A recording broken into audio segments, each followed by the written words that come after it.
बच्चों, welcome back to my YouTube channel learning student. तो आज हम देखेंगे क्लास 12 के जो बच्चे हैं उनके लिए नृत्य दिलीप, जो कि संस्कृत से ये 6वां चैप्टर है। तो आज इस चैप्टर का जो है कि हम एक एक शब्द का अनुवाद देखेंगे और संदर्भ सहित व्याख्या, साथ ही साथ आप लोग को हम हैंड रिटन नोट्स दिखाएंगे। ठीक है, देखिए। वैव स्वतो मनु नाम माननीयो मनीषी नाम। वैव स्वतो मतलब वैव स्वतो अर्थात वैव स्वतो का मतलब है वैव स्वतः। मनुर नाम यानी मनु नाम के। माननीयो यानी सम्माननीय। ठीक है। मनीषी नाम, मनीषी यानी मुनियों कहते हैं मनीषी अर्थात विद्वान। ठीक है, विद्वानों में। आसीन मही, आसीन मही मतलब राजाओं में। छिता माध्य प्रथम। ठीक है, राजाओं में प्रथम। प्रणवच्छ, प्रणवच्छ छंद शामिल यानी प्रथम छंद की भांति। ठीक है, छंदों में प्रथम छंद की भांति अर्थात ओमकार। अब इसका अर्थ देखिए।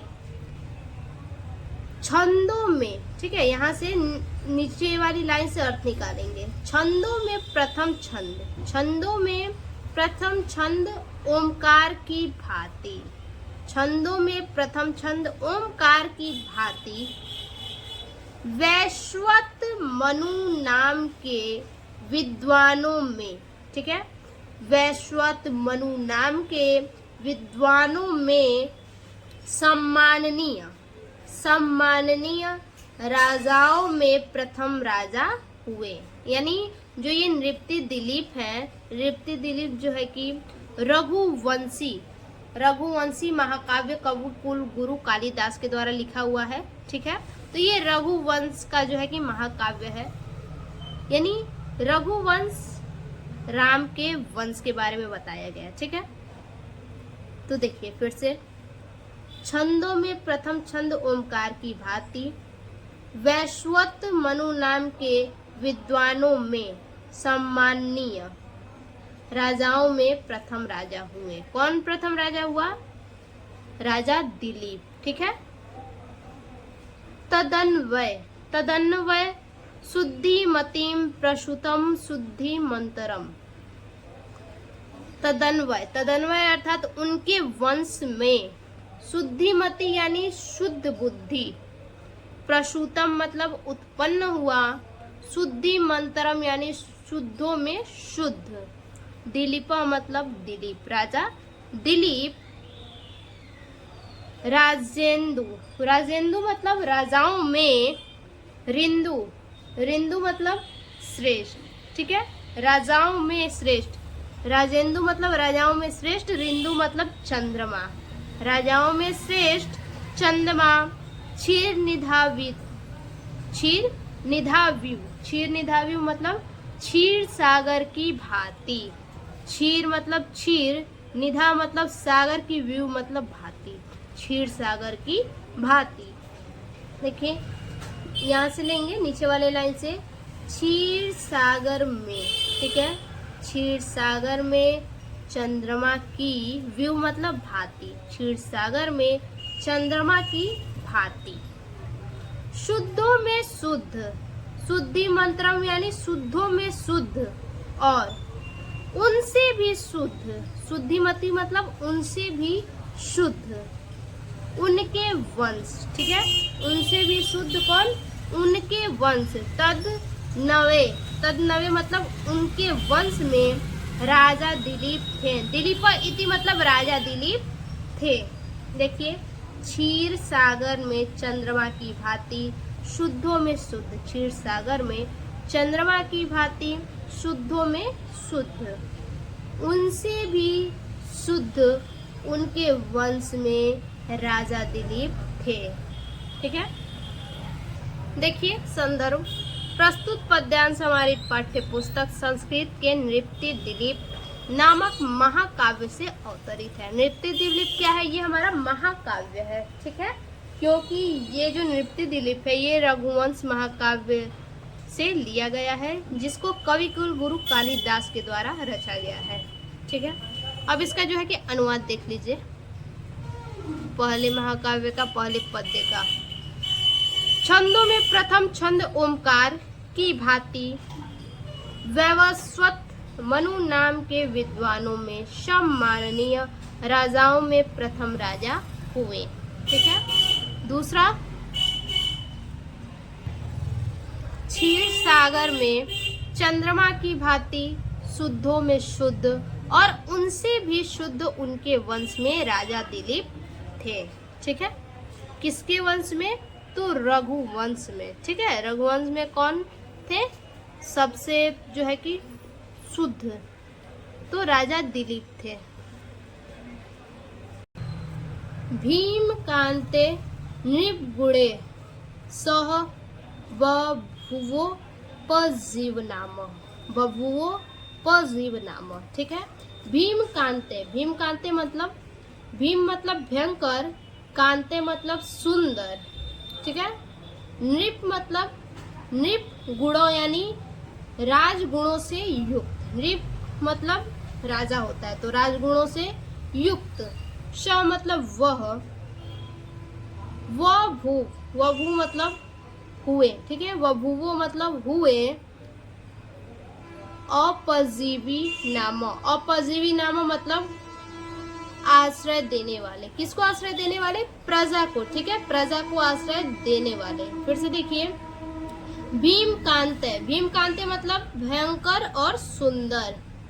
नृप गुणों यानी राजगुणों से युक्त। स मतलब वह भूपो मतलब हुए। अपजीवी नाम यानी प्रजा को आश्रय देने वाले।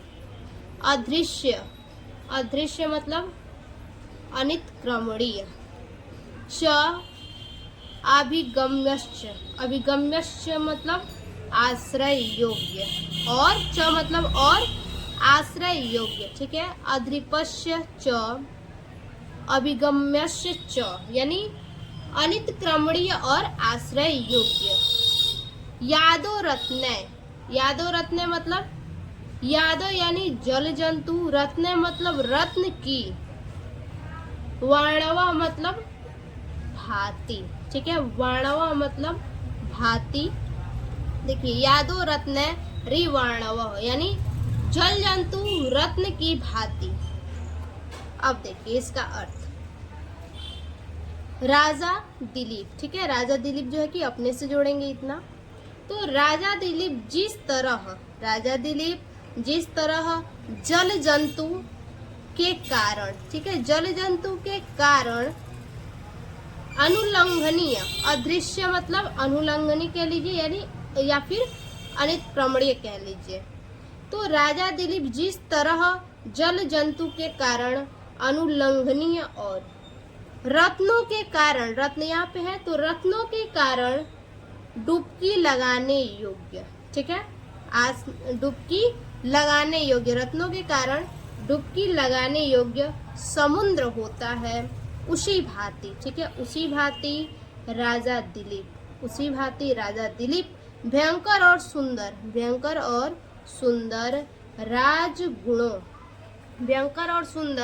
राजगुणों से युक्त, ठीक है, भयंकर और सुंदर राजगुणों से युक्त प्रजा के आश्रय योग्य थे। देखिए, राजा दिलीप जिस तरह जल जंतु के कारण अनुल्लंघनीय और रत्नों के कारण डुबकी लगाने योग्य समुद्र होता है, उसी भांति राजा दिलीप भयानक और सुंदर राजगुणों से युक्त और प्रजा के आश्रय योग्य थे। रेखा मात्र अपि यानी रेखा मात्र भी। छूणा मतलब प्रचलित।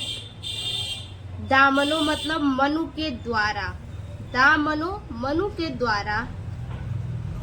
वतमन मतलब वतमन अर्थात बताए गए नियम या मार्ग, यानी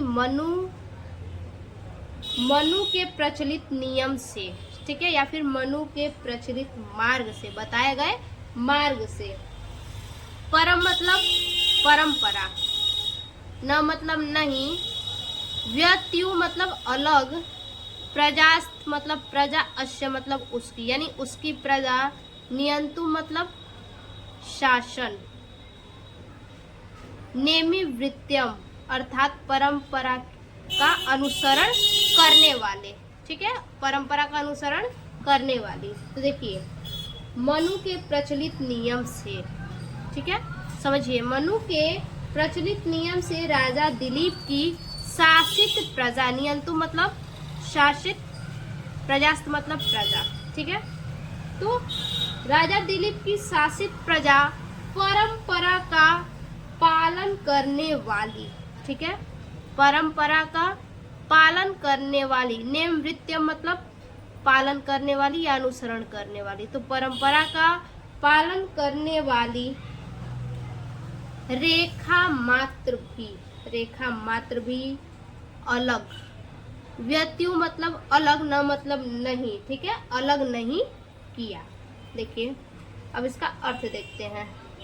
मनु के प्रचलित नियम से राजा दिलीप की शासित प्रजा परंपरा का पालन करने वाली रेखा मात्र भी अलग नहीं किया। मनु के प्रचलित नियम से राजा दिलीप की शासित प्रजा परंपरा का पालन करने वाली रेखा मात्र भी अलग नहीं किया। आगे, आकार सदृश्य प्रज्ञ, आकार मतलब आकृति, सदृश्य मतलब के समान, प्रज्ञ मतलब बुद्धि वाला, ठीक है, यानी आकृति के समान बुद्धि वाला, प्रज्ञा मतलब बुद्धि के समान, सदृश्य गमम, ठीक है, सदृशा गमः यानी शास्त्र में पारंगत, आगमय यानी शास्त्रानुकूल, आगमय यानी शास्त्रानुकूल, सदृशारंभ, सदृशारंभ मतलब शास्त्र के अनुसार आरंभ, ठीक है, सदृशारंभ शास्त्र के अनुसार आरंभ, आरंभ सदृश्यो, ठीक है, आरंभ सदृश्योदयम यानी शास्त्र आरंभ के अनुसार उन्नति की। देखिए अर्थ देखते हैं, आकृति के समान श्रेष्ठ बुद्धि वाले, श्रेष्ठ, ठीक है, आकृति के समान श्रेष्ठ बुद्धि वाले और श्रेष्ठ बुद्धि के कारण, ठीक है, आकृति के समान श्रेष्ठ बुद्धि वाले और श्रेष्ठ बुद्धि के कारण, शास्त्र में पारंगत शास्त्र, शास्त्र में पारंगत शास्त्र, शास्त्र में पारंगत शास्त्र के अनुकूल, ठीक है, शास्त्रों के अनुकूल शुभ कार्य आरंभ करते थे। क्या करते थे? सदृश्यारंभ यानी शुभ कार्य आरंभ करते थे। शास्त्रों को क्या करते थे? आरंभ करते थे। और आरंभ सदृश्योदयम, और शास्त्र आरंभ के अनुसार उन्नति भी होती थी। ठीक है, यानी जो राजा दिलीप थे वो क्या थे? बुद्धि से बहुत ही ज्यादा श्रेष्ठ थे और शास्त्र में वो क्या थे? पारंगत थे। शास्त्र में क्या थे? पारंगत थे। और शास्त्र के अनुकूल वो क्या करते थे? शुभ कार्य आरंभ करते थे। और शुभ कार्य जो भी आरंभ करते थे वो क्या होता था? आरंभ के अनुसार उनकी उन्नति होती थी। देखिए, आकृति के समान श्रेष्ठ बुद्धि वाले और श्रेष्ठ बुद्धि के कारण शास्त्र में पारंगत, शास्त्र के अनुकूल शुभ कार्य आरंभ करते थे और शास्त्र आरंभ के अनुसार उन्नति भी होती थी। यानी जो राजा दिलीप थे वो आकृति के समान श्रेष्ठ बुद्धि वाले थे और श्रेष्ठ बुद्धि के कारण वो क्या थे? शास्त्र में पारंगत, शास्त्र अनुकूल शुभ कार्य करते थे। ठीक है, शुभ कार्य आरंभ करते थे। वो पारंगत शास्त्र के अनुकूल शुभ कार्य आरंभ करते थे और शास्त्र आरंभ के अनुसार क्या होता था? उन्नति भी होती थी। देखिए, प्रजा नामेव, प्रजा के लिए ही, प्रजा नामेव यानी प्रजा के लिए ही, भृत्यर्थम, प्रजा के कल्याण के लिए ही, ठीक है, प्रजा के लिए ही, भृत्यर्थम यानी कल्याण के लिए, किसके कल्याण के लिए, प्रजा के कल्याण के लिए। स मतलब वह, ताभ्यो मतलब प्रजा से, बलिम गृहीत, बलिम गृहीत यानी बलि मतलब कर, गृहीतम मतलब लेता था, कर लेता था, ठीक है, यानी टैक्स लेता था। कौन, तो राजा, जो राजा दिलीप थे वो टैक्स लेते थे प्रजा से। सहस्त्र गुण, सहस्त्र गुण यानी 1000 गुण। मुतस्त्र यानी उत्पन्न करके।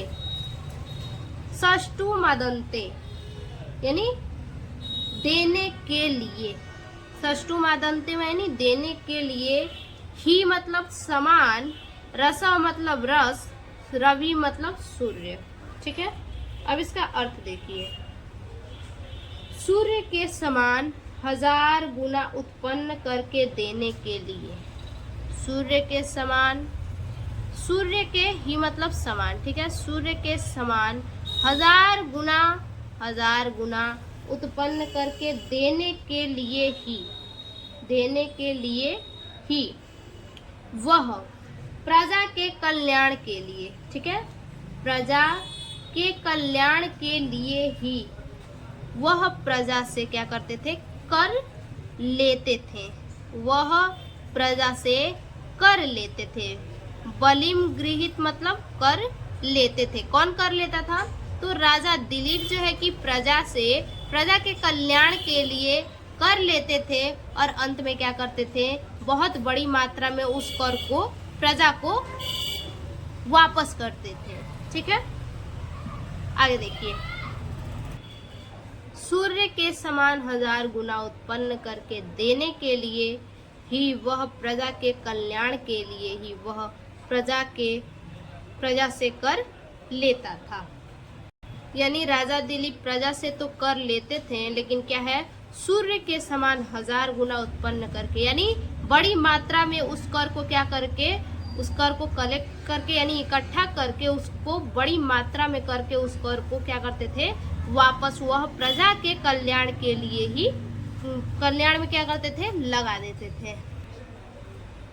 सेना परिच्छदस्तस्य यानी सेना परिच्छदस्त यानी सेना शोभा मात्र थी, अश्य मतलब उसकी, ठीक है, सेना तो उसकी शोभा मात्र थी, किसकी, तो राजा दिलीप की। सेना परिच्छद दस्त अश्य, सेना तो उसकी शोभा मात्र थी। द्वयम मतलब दो, मेवार्थम मतलब चीजों से, दो चीजों से, अर्थ साधनम मतलब साधन था, ठीक है, एवं दो चीजों से उनका क्या था, अर्थ का साधन था। शास्त्रे, शास्त्रे मतलब शास्त्रे अर्थात फल से, ठीक है, शास्त्रे अर्थात शास्त्रों में, शास्त्रे अर्थात शास्त्रों में। वकुंठिता यानी तीव्र बुद्धि, वकुंठिता मतलब तीव्र बुद्धि होता है, ठीक है, शास्त्रों में तीव्र बुद्धि, बुद्धि मतलब शास्त्रों में तीव्र, कुंठिता मतलब तीव्र होता है, शास्त्रों में तीव्र बुद्धि मतलब बुद्धि, शास्त्रों में तीव्र बुद्धि। मौरवी मतलब प्रत्येक, धनुषी अर्थात धनुष पर, च मतलब और, आतता मतलब तनी हुई, ठीक है, च मतलब और, आतता मतलब तनी हुई। देखिए, अर्थ साधन मात्र, ठीक है, क्या चीज, अर्थ साधन मात्र ही दो चीजों से था, अर्थ साधन मात्र ही क्या था, केवल दो चीजों से ही था। सेना तो उसकी शोभा मात्र थी, सेना जो थी वो राजा दिलीप की केवल शोभा मात्र थी। एक शास्त्र में तीव्र, एक शास्त्र में तीव्र बुद्धि और दूसरा धनुष की चढ़ी हुई डोरी। फिर से देखिए, अर्थशास्त्र मात्र दो ही चीजों से था। अर्थशास्त्र मात्र दो ही चीजों से था। सेना तो उसकी शोभा मात्र थी। सेना तो उसकी शोभा मात्र थी। एक शास्त्र में तीव्र बुद्धि। एक शास्त्र में कुटिलता मतलब तीव्र बुद्धि। बुद्धि मतलब बुद्धि, ठीक है। एक शास्त्र में तीव्र बुद्धि और दूसरी धनुष की चढ़ी हुई डोरी, ठीक है। दूसरी धनुष की चढ़ी हुई डोरी। देखिए अनुवाद। अर्थ साधन मात्र दो ही चीजों से था। सेना तो उसकी शोभा मात्र थी। जो सेना थी वो राजा दिलीप की शोभा के लिए मात्र थी, लेकिन एक शास्त्र में तीव्र बुद्धि और दूसरी धनुष में चढ़ी हुई डोरी, ठीक है। तस्य संवृत्त मंत्रस्य गुणाकारे गिनतस्य च। तस्य मतलब उसके, संवृत्त मंत्रस्य मतलब गुप्त विचार। संवृत्त मतलब गुप्त, मंत्रस्य मतलब विचार, ठीक है। उसके गुप्त विचार, गुणा मतलब गुप्त, आकारे मतलब आकार, गुप्त आकार, च मतलब और, गणितस्य यानी संकेत वाला। देखिए उसके गुप्त विचार, गुप्त आकार और संकेत वाला। फलानुमेय, फलानुमेय मतलब फल से ही अनुमेय, फल से ही अनुमेय। प्रारंभम मतलब प्रारंभ से। संस्काराम मतलब संस्कारों से। प्राक्तना मतलब, प्राक्तना यानी जन्म के समान। प्राक्तना इवाह, जन्म के समान, पूर्व जन्म के समान, ठीक है। जन्म के पूर्व अर्थात जन्म के समान। अब इसका अर्थ देखिए। उसके गुप्त विचार, गुप्त आकार और संकेत वाले उस राजा दिलीप के कार्यों का प्रारंभ, ठीक है। उस राजा दिलीप के कार्यों का प्रारंभ, प्रारंभम मतलब प्रारंभ, पूर्व जन्म के संस्कारों के, ठीक है। पूर्व जन्म के संस्कारों के समान फल के द्वारा ही अनुमेय था, ठीक है। फल के द्वारा ही, फलानुमेय यानी फल के द्वारा ही अनुमेय था। उसके गुप्त विचार, गुप्त आकार और संकेत वाले उस राजा दिलीप के कार्यों का प्रारंभ पूर्व जन्म के संस्कारों के समान फल के द्वारा ही अनुमेय था। जुगोपात मानः मंत्रस्तो यानी प्रजा अपनी, ठीक है। जुगो मतलब प्रजा, पातमानम मतलब अपनी बिना, मंत्रस्तु मतलब भयभीत हुए, ठीक है। यानी प्रजा अपने, प्रजा अपनी, ठीक है। प्रजा और अपने बिना भयभीत हुए। भेजे मतलब सेवन करना। धर्मम नातुरम, धर्म का भय रहित होकर के। धर्मम मतलब धर्म का, मनातुरम मतलब भय रहित होकर। अग्रिधनु, अग्रिधनु मतलब लालची या फिर लालच। राददे मतलब देना, लालच देना। सो मतलब वह, अर्थम मतलब धन, शक्तम मतलब आसक्त रहित, सुखम मतलब सुख का, मनोभूतम मतलब अनुभूति करते थे। देखिए राजा दिलीप, ठीक है। राजा दिलीप जो थे वो प्रजा और अपने बिना भय रहित हुए या फिर बिना डरे। राजा दिलीप प्रजा और अपने बिना डरे क्या करते थे? रक्षा करते थे, ठीक है। क्या करते थे वो? रक्षा करते थे बिना डरे, ठीक है। बिना डरे धर्म का अर्जन करते थे, धर्म का अर्जन करते थे, यानी भेजे मतलब सेवन करते थे, अर्जन करते थे। आगे है लोभ रहित होकर, ठीक है। लोभ रहित होकर धन का अर्जन करते थे। यहीं पे धन का अर्जन करते थे, ठीक है। बिना डरे धर्म का अर्जन करते थे या फिर लोभ रहित होकर धन का अर्जन करते थे और अशक्त रहित होकर दान देते थे। अशक्त रहित होकर क्या करते थे? दान देते थे और सुख का अनुभव करते थे। देखिए, राजा दिलीप प्रजा और अपना बिना भयभीत हुए रक्षा करते थे, बिना डरे धर्म का अर्जन करते थे, लोभ रहित होकर धन का अर्जन करते थे, ठीक है। बिना डरे धर्म का अर्जन करते थे, लोभ रहित होकर धन का अर्जन करते थे और अशक्त रहित होकर दान देते थे और सुख का अनुभव करते थे। ज्ञाने मौनम, ज्ञान होने पर मौन रहते थे।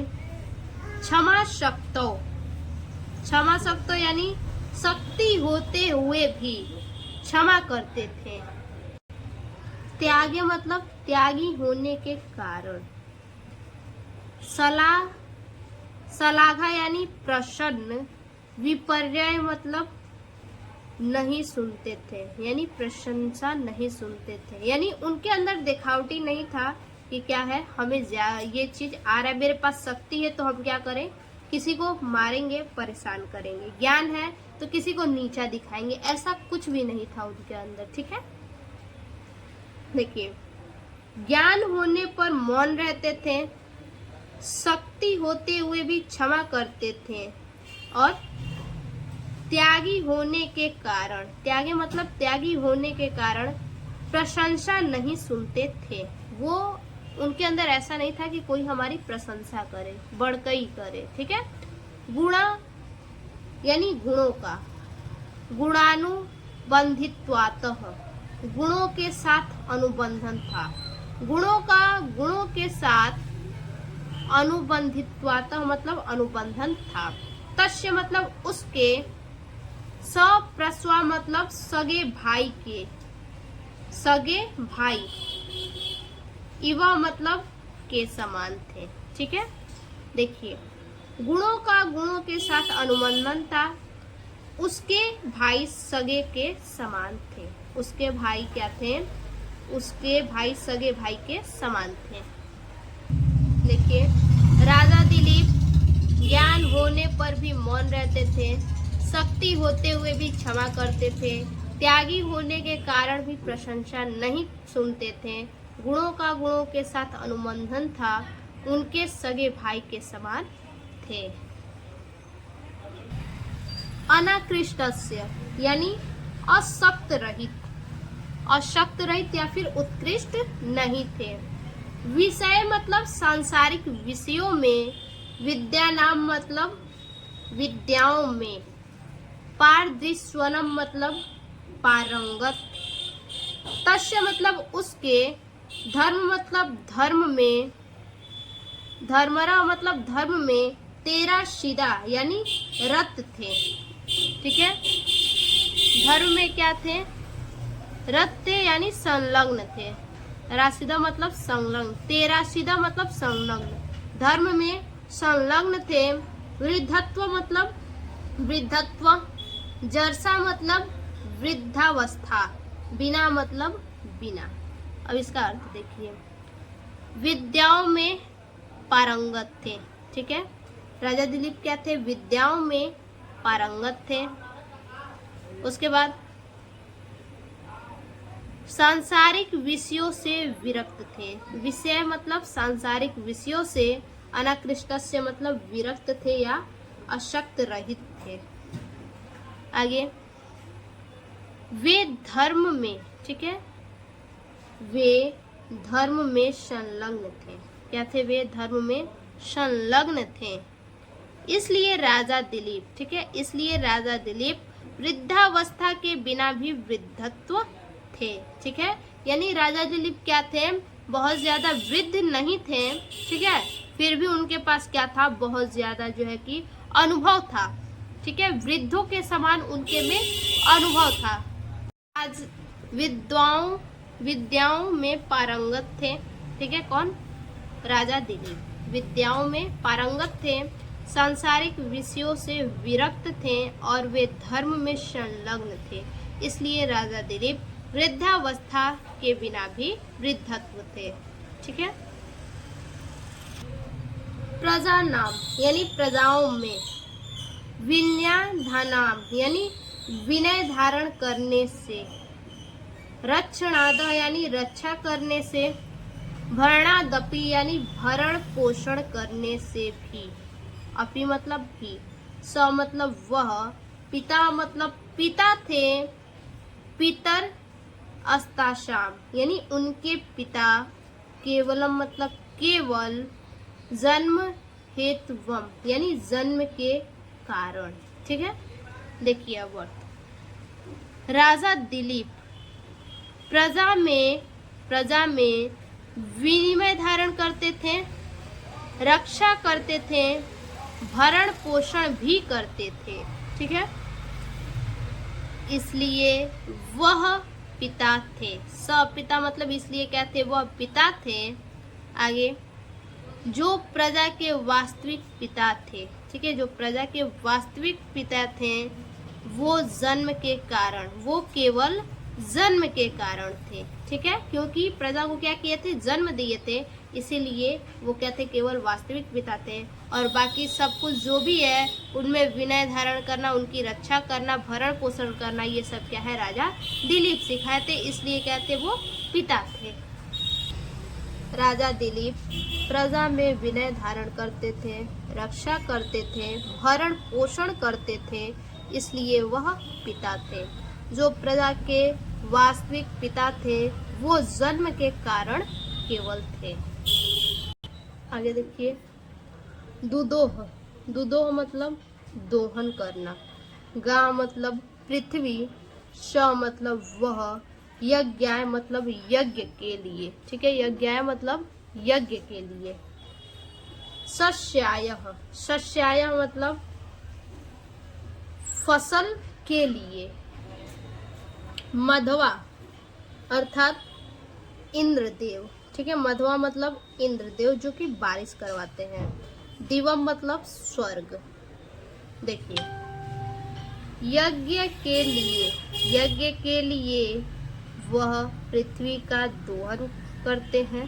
ठीक है, यज्ञ के लिए, यज्ञ मतलब यज्ञ के लिए वह पृथ्वी का दोहन करते हैं। फसल के लिए इंद्र ने स्वर्गलोक का, इंद्र क्या करते हैं? स्वर्गलोक का दोहन करते हैं। फसल के लिए इंद्र स्वर्गलोक का दोहन करते हैं। ठीक है, दुदोह मतलब दोहन करते हैं। संप, संप द्वि अर्थात संपत्ति के नियम। ठीक है, संप द्विनिम, संप द्विनिम मतलब संपत्ति के विनिमय में, ये नोभो मतलब दोनों में, दधतु यानी धारण करता, दधतुर्भु, दधतुर्भु मतलब धारण करता था, दधतु मतलब धारण, भुवन मतलब करता था, द्वयम मतलब संसार को।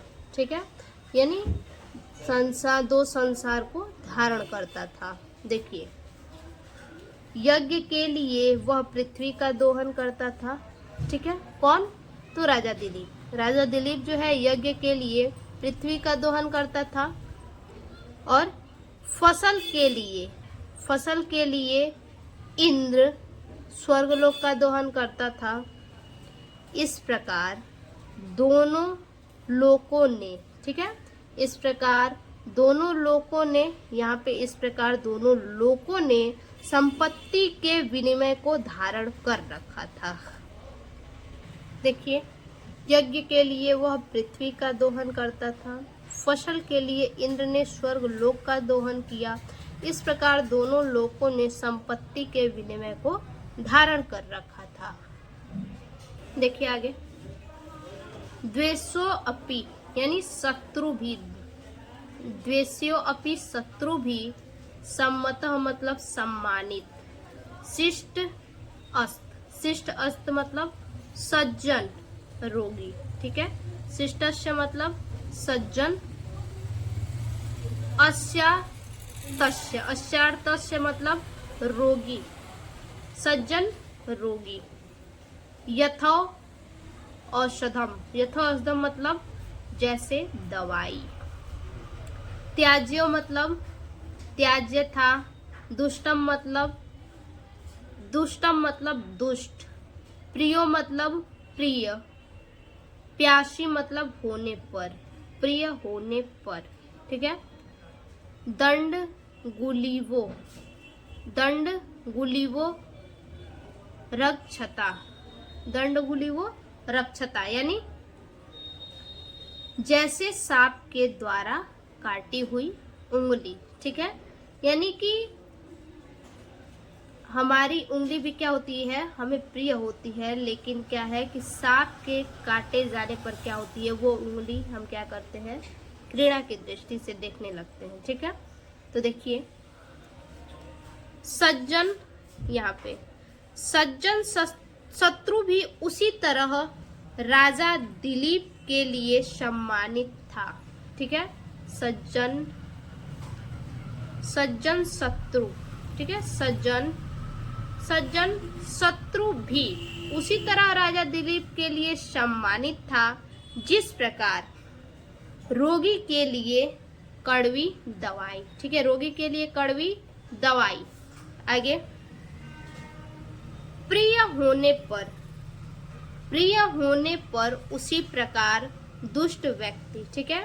प्रिय होने पर उसी प्रकार दुष्ट व्यक्ति, प्रिय होने पर उसी प्रकार दुष्ट व्यक्ति त्याज था, ठीक है। दुष्ट व्यक्ति त्याज करता है जैसे सांप के द्वारा डसी हुई उंगली। यानी कहने का मतलब है कि जो शत्रु थे, सज्जन शत्रु थे, वो क्या थे, राजा दिलीप क्या करते थे, सज्जन शत्रु से भी सम्मान पूर्वक उसे बात करते थे, ठीक है। जो सज्जन शत्रु थे उनसे भी राजा दिलीप क्या थे, राजा दिलीप के लिए सज्जन शत्रु भी सम्माननीय था, ठीक है। जिस प्रकार से रोगी के लिए कड़वी दवाई अच्छी होती है, ठीक है, कड़वी दवाई भी क्या होती है, रोगी के लिए अच्छी होती है, उसी प्रकार से राजा दिलीप के लिए सज्जन शत्रु भी क्या था, सम्मानित था, यानी सम्मान के पात्र था। और जिस प्रकार प्रिय होने पर भी, ठीक है, जिस प्रकार प्रिय होने पर भी दुष्ट व्यक्ति क्या होता है, त्याज्य होता है, ठीक है। जिस प्रकार प्रिय होने पर दुष्ट व्यक्ति भी त्याज्य होता है, उसी प्रकार क्या है, सांप के द्वारा डसी हुई अंगुली भी होती है। देखिए सज्जन शत्रु भी उसी तरह राजा दिलीप के लिए सम्मानित था, जैसे रोगी के लिए कड़वी दवाई। प्रिय होने पर भी उसी प्रकार दुष्ट व्यक्ति त्याज्य था, जैसे सांप के द्वारा कटी हुई अंगुली, यानी सांप के द्वारा जो डसी हुई अंगुली होती है। आगे देखिए स मतलब वह, वेलाओ प्रबल्याम यानी समुद्र तट रूपी पर कोटे वाली। वेला मतलब समुद्र, वेलाव यानी समुद्र तट रूपी, प्रवल्याम मतलब परकोटे वाली। परीखीकृत, परीखीकृत मतलब, परीखी मतलब खाई, कृत मतलब आकृति, ठीक है। परीखी मतलब, परीखी यानी खाई होती है, आकृति मतलब घिरी हुई, परीखीकृत खाई घिरी हुई। सागराम मतलब सागर। देखिए अनन्य शासना मुर्वी यानी शासन किया, अनन्य शासना मुर्वी यानी दूसरों के शासन से रहित, दूसरों के, अनन्य मतलब अन्य या फिर दूसरों के शासन मतलब शासन से, मुर्वी मतलब रहित, दूसरों के शासन से रहित पृथ्वी ससा सैकपुरी मीवह यानी एक शासन किया, ससा मतलब शासन किया, ससा के यानी शासन किया, एक पूरी मीवह यानी एक नगर की भांति।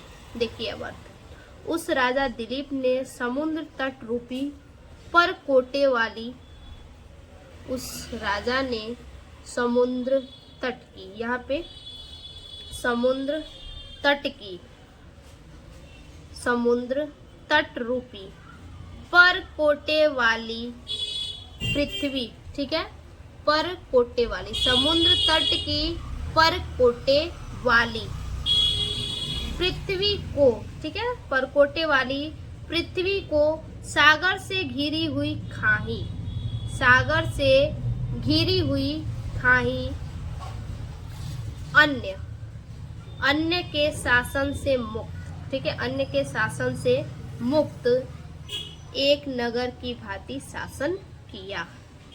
रघुवंश दिया है, यानी ये किससे लिया गया है, रघुवंश के जो है कि महाकाव्य से लिया गया है, ठीक है, रघुवंश महाकाव्य से लिया गया है, जो कि कवि कुलगुरु कालिदास के द्वारा रचित है।